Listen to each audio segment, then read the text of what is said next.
Dr. Ben Bikman, a metabolic scientist at Brigham Young University with over 73 peer-reviewed research papers, grows fat cells in Petri dishes inside his laboratory, and what he discovered changes everything about why losing weight after 40 feels nearly impossible. Insulin is the signal that promotes the growth of fat cells, no matter how many calories that person is eating. It is totally impossible for a fat cell to grow unless insulin is elevated. Those fat cells sit swimming in a sea of calories, glucose, fats, everything they need to grow, and yet they stay tiny. They refuse to expand. No matter how many calories Dr. Bikman feeds them, those cells will not get bigger until he adds one single thing. The moment insulin enters that Petri dish, everything changes. 4 hours later, the fat cells are visibly larger. 8 hours later, they're bigger still. Without insulin, fat storage simply cannot happen. This discovery explains why 88% of Americans are now considered metabolically unhealthy, according to research published in the journal Metabolic Syndrome and Related Disorders.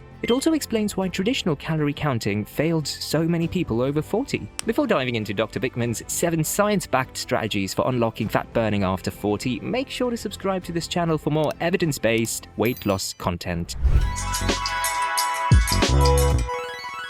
Tip number 7, the insulin truth. Understand that insulin, not calories, is the gatekeeper of fat cells. Dr. Bikman has made this point the cornerstone of his research and his best-selling book, Why We Get Sick. In his own words, that little syringe of insulin is the absolute gatekeeper of the fat cell.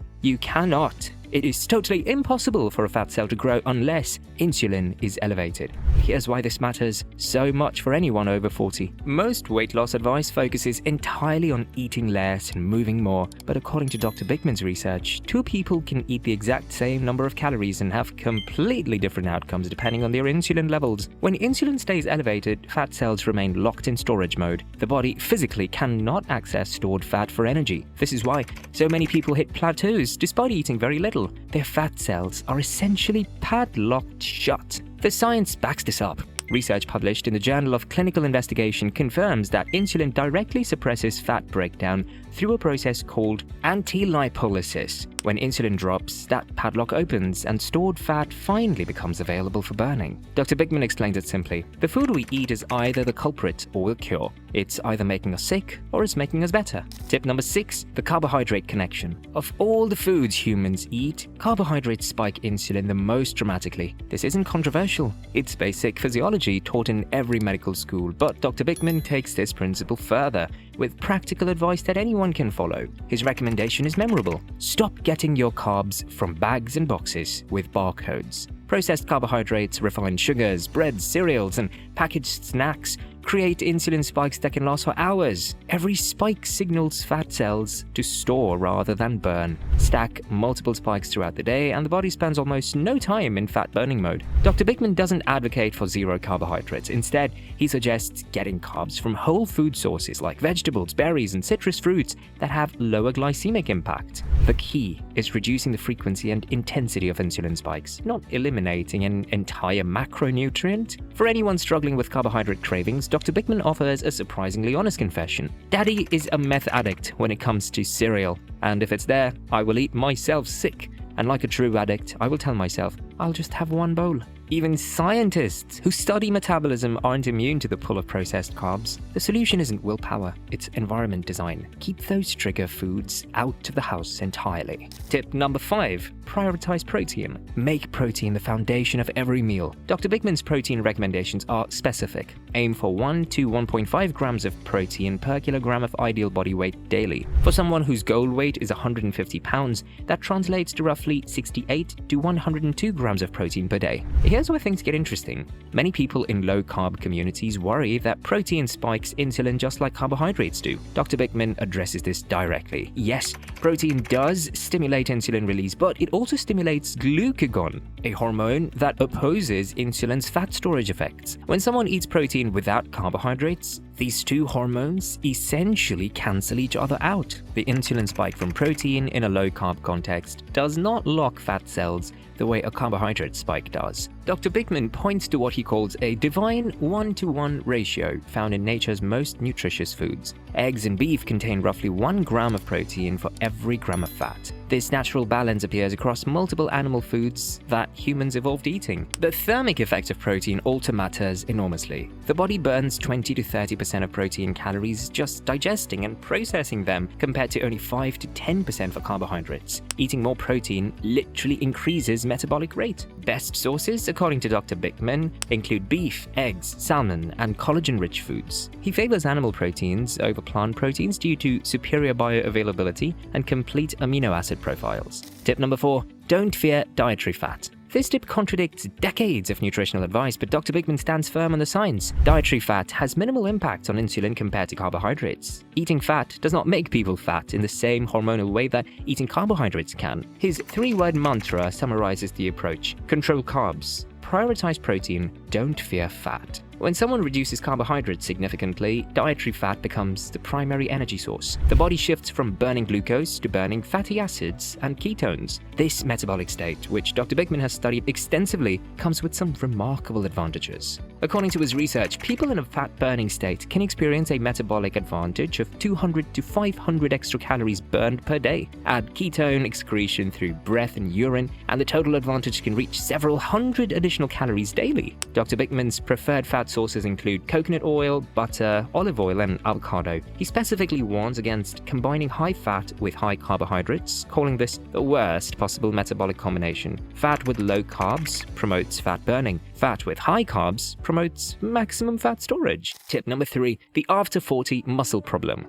Fight anabolic resistance with resistance training. Here's where Dr. Bikman's advice becomes especially critical for anyone over 40. As people age, their muscles become increasingly resistant to growth signals. Scientists call this phenomenon anabolic resistance, and it accelerates dramatically in middle age. The consequences extend far beyond appearance. Muscle tissue acts as what Dr. Bikman calls a glucose sink. The more muscle mass someone carries, the more carbohydrates their body can handle without problematic insulin spikes. Lose muscle, and insulin sensitivity drops along with it. Dr. Bikman states this plainly: diet alone will never be enough to restore optimal muscle health. He considers resistance training non-negotiable for people over 40. In his analysis of exercise research, strength training produces better improvement in insulin sensitivity than aerobic exercise when time is limited. Minute for minute, lifting weights beats cardio for metabolic health. This doesn't mean cardio has no value, but for someone with only 30 minutes to exercise, Dr. Bikman recommends spending that time with weights rather than on a treadmill. The muscle metabolism connection also explains why crash diets fail so often. Severe calorie restriction causes muscle loss, which lowers metabolic rate, which makes weight regain almost inevitable. Building or preserving muscle keeps metabolism elevated long term. Tip number 2, the fasting secret nobody talks about. How someone ends a fast matters more than the fast itself. Intermittent fasting has become incredibly popular, and Dr. Bikman acknowledges that time-restricted eating does improve insulin sensitivity in research studies, but he offers a critical insight that most fasting advocates overlook.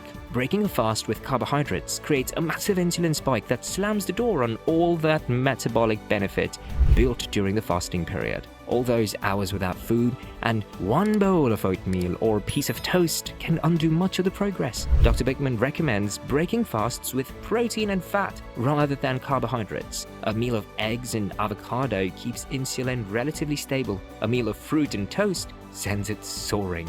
He also suggests that earlier eating windows work better than later ones. Research published in Cell Metabolism found that eating the same calories earlier in the day improved insulin sensitivity compared to eating those calories later. Breakfast and lunch appears superior to lunch and dinner for metabolic health. For anyone practicing extended fasts, Dr. Bikman has an unconventional trick. He maintains what he calls a metabolic fast by adding a small amount of butter to hot drinks throughout the day. The fat provides calories without spiking insulin, making fasting feel effortless while preserving most metabolic benefits. Tip number 1, the post-meal walk. take a 10 to 15 minute walk after meals. This simple strategy might be the most immediately actionable advice Dr. Bikman offers. Research shows that a brief walk after eating can reduce the resulting glucose spike by up to 50%. Less glucose spike means less insulin spike, which means more time in fat-burning mode. The timing matters. Walking must happen soon after eating to capture the benefit. Waiting 2 or 3 hours won't produce the same effect because glucose has already peaked. This works because contracting muscles pull glucose directly out of the bloodstream without requiring insulin.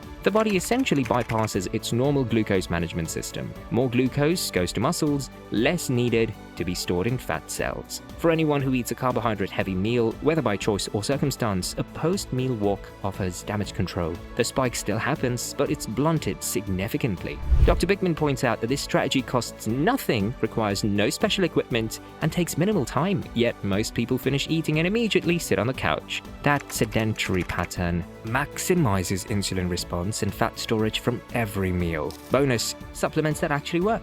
Dr. Bikman identifies 3 supplements with genuine evidence for improving insulin sensitivity. First, apple cider vinegar taken with meals activates an enzyme called AMPK that enhances fat burning. Second, berberine, which he calls one of the few supplements that actually works for insulin resistance. Third, exogenous ketones for managing cravings and supporting cognitive function during the transition to fat burning.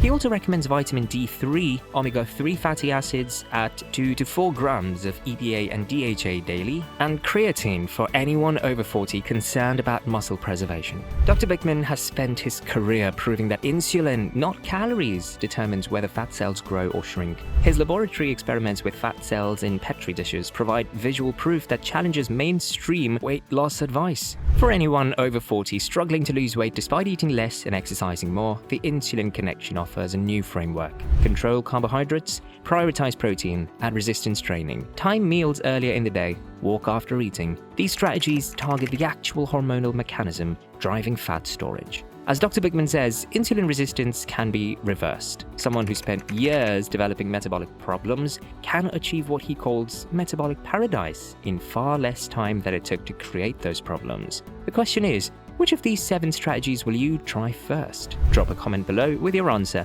And if you found this information valuable, subscribe to this channel for more evidence-based weight loss content backed by real science from researchers like Dr. Ben Bikman. See you in our next video.